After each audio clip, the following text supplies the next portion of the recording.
All right, what's up, everyone? What if I told you that there was a game that's coming out? It just got announced. The release date just got announced a couple days ago, and that game may be just as good, if not better, in certain aspects, depending on your taste for games, than Requiem. All these games that are coming out right now that you may overlook and be right up there for Game of the Year, maybe. We'll see.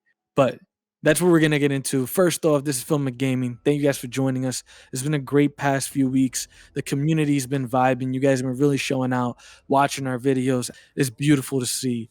From me, Show, and Brendan, definitely appreciate all the Yo, yo. newcomers and everyone onto the channel. Definitely happy to have everybody. Gotten quite a few new subscribers lately, so we're just gonna keep on pumping out the content, and hopefully this community keeps growing. It's been great so far. So Somerville, apparently not a lot of people have heard about it. It does have a group of people that have been following it very vividly since I think last year at E3 when it was revealed. And it was announced a good bit ago. Yeah, at E3 yeah, 2021. the first Xbox and Bethesda showcase where it was announced. It had a teaser trailer at the time. It's had a few since then. Mhm. But it's definitely a game that's been overlooked because it just kind of goes to the background. But it's a game made by a studio called Jumpship. And we're gonna tell the story behind it because they have ties to another developer called Playdead, which I'm sure a lot of people are familiar with. Oh yeah. With Mhm. Playdead. What do you guys remember about Limbo and Inside, and what kind of experiences those games were when you played them? I mean, I loved them so much. I remember when they came out.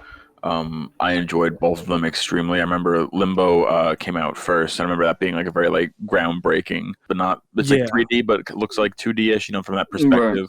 Yeah, there was a real revolution in the 2D platformer, kind of 3D platformer in a way. It was like the first game in that style I can remember that really like pulled me in because like again the atmosphere it was so good and it was so eerie and spooky and the gameplay was simple enough and the story was good and I just really enjoyed it. Inside also was also very good also, but I think definitely Limbo hooked me a bit more. But I definitely they're both fantastic games. I think it's like the vagueness of Limbo in a way too. Little Nightmares is another game that really executes in this 2D. Just their physics are just immaculate. Like you could jump on the surface and like the little books will shake on the shelf next to the character. To it, obviously the characters are smaller. It's more of a contained experience, but cinematically they've never been as intense as what we're seeing in Somerville. Show, you were talking about the cinematic sort of upgrade that we're getting with Somerville when it comes to that storytelling we got with Inside and Limbo. What do you think about it so far? So compared to Inside and Limbo, I don't really remember it being as cinematic, especially with the marketing. Like you see the marketing for Somerville and it's like it's looking more like a 2D movie, for the marketing. And they're showing these crazy events that's gonna happen throughout the game.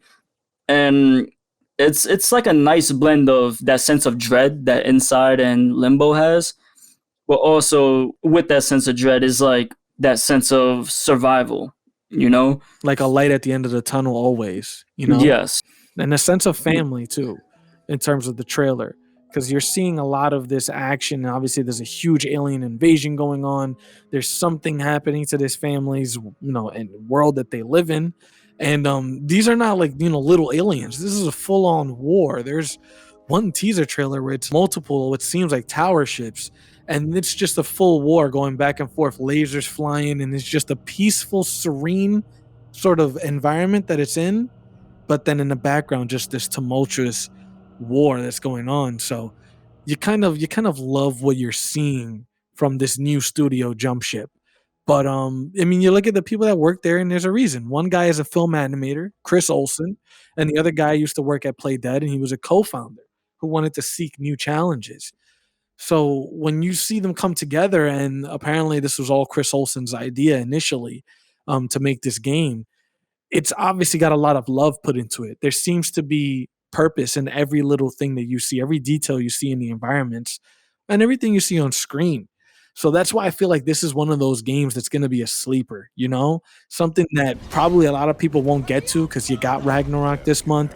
You just had Game Pass releasing, Requiem and Scorn. So you're hoping that people get their hands on it through Games Pass. Critically, I know it's going to do great, but I just want people to really get their hands on this one because this is going to be special from what we've seen so far. We've talked a lot about Limbo and Inside, and we've mentioned about, so what we've seen so far with the marketing when it comes to Somerville. But let's talk about the actual story, at least what's going on with the family that we're seeing on screen. Yeah. This is, from what we've seen from Jumpship, at least. You can think of it as like an apocalyptic family road trip with just a dense atmosphere, very heavy, lots of thematic undertones, definitely symbolism everywhere you can look, because there's not going to be that much dialogue. I don't think there is any dialogue, but there was I'm none not in sure. There's none in the trailer anyway. There's none in the trailers. It's just a bunch of, anything happening on screen. But Limbo and Inside were the same way. The one thing that kind of intrigues me, though, is the fact that Chris Olsen doesn't know what to label the game. He's come forward and said, it's a sci-fi adventure. It's the best that he can do. But how does that sit with you guys in the fact that there isn't a direction necessarily from what they've given us because they're staying quiet? Does that trouble you guys in terms of maybe when it comes out, it won't be as fun as people think it's going to be? Or do you think that it's just a matter of letting the game come out and it plays out that way? I think it's just a matter of letting the game come out. I think that like the mystery of like the advertising that they've done along with the actual trailers they've put out is a good mix, because like they've been like very tight-lipped with what it's actually about, but like the trailers have like, I don't know, I feel like to me like that mystery along with what the trailers have shown without any context makes for like really interesting, like intriguing, like, oh, how is this gonna like play out? How's it gonna go from like a standard apocalypse looking to all of a sudden like all this like fluorescent like alien looking technology and like stuff and like all this like crazy stuff. You can't tell if is it like magic, is it aliens, is it like whatever. So like it's clearly gonna go a bit balls to the wall and like I don't know, in a very interesting way. So I think it only just adds to the intrigue and hype for it in my mind. Yeah, right. Definitely. And I don't mind that they're keeping it under the mat, Like it's nice that things don't get leaked so often, and you never know. What if they try something completely different and it changes the genre as we see it, They could be something completely innovative and you wouldn't even realize until you actually play through it. Yeah, it's got the vibes of you. Even when Ori and the Blind Forest first came out, right? That was another game that really just masterfully put artwork on a 2D platformer, and then just put physics and weather and all this stuff in the background, and then just mastered their animations, and it ends up being just a beautiful experience, just as good as any AAA third-person open world game that comes out, So you kind of see what they're trying to bring to the space, but one of the things you like to hear is that they did mention that one thing they look to is to free the game, or it's at least the constraints that the games used to have in terms of that trial and error that you got with Limbo and Inside, and really being hamstrung by puzzles and things like that. They wanted to sort of remove that aspect of the game, right?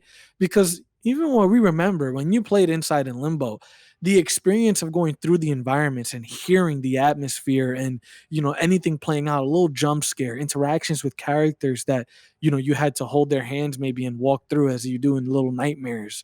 All of that part of the experience was really what was loved. And the puzzles were nice, but they were, at the end of the day, tacked on for gameplay. So what happens when you take that experience that you got there and you take all that, the tedious stuff away, and you free yourself up to really just tell a story and maybe more of a AAA adventure just on this 2D platform sort of plane? That's when it gets interesting. And that's why I think they're staying quiet. But at the end of the day, I mean, you just got to wait for the game. It's going to be an Xbox Game Pass day one, play. Yeah. So, you got at least that going for you. But don't let this game pass you by. It's something you have to try. I have very high hopes for this. And Jumpship is going to be one of those companies in the future, kind of like Housemarque when they made Returnal, and they always seem to come through and make some good games. This is going to be one of those companies to watch in the future. What do you remember about War of the Worlds? Well, like the Tom Cruise movie, you mean? Yeah, the movie, the books, like, even the original movie. Oh yeah, well, yeah, I mean, yeah, I do know. Like, what do you remember about that atmosphere, like what they went for in that movie? Yeah, definitely. I mean, I know what you're talking about. It kind of gives off a similar vibe, a bit more vibrant aliens, though, but definitely similar vibe in terms of the world. War of the Worlds may have been more fast-paced in a way. This one seems very slow-paced and somber, and seems very attached to singular emotional moments throughout the story. Yeah. There's probably gonna be a lot of pausing and watching as characters show their emotion through body movements and things like that. That's what Dino and Arndt Jensen back at Playdead really specialized in, is sort of body language and body movement through storytelling. So he's taken that, but combining it with an animation style of a fellow film animator and Chris Olsen, and hopefully they come together and they make something special and it comes forward to everybody and they receive it the way that I feel it should be. So definitely one of the games to look forward to. We want to know what you guys think. Go ahead down in the comments below, chime in. Do you guys think Somerville is worth a play? It is a day one Xbox Game Pass game title, so it shouldn't be a hassle to get your hands on it.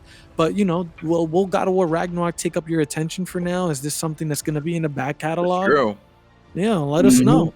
There's different opinions everywhere when it comes to these kinds of games, because they always take a backseat to the AAA stuff. Yeah, but easily. We definitely got to talk about some God of War Ragnarok next time around. That's our next show. But for now, this is Filmic Gaming, and this has been a great conversation. Peace out.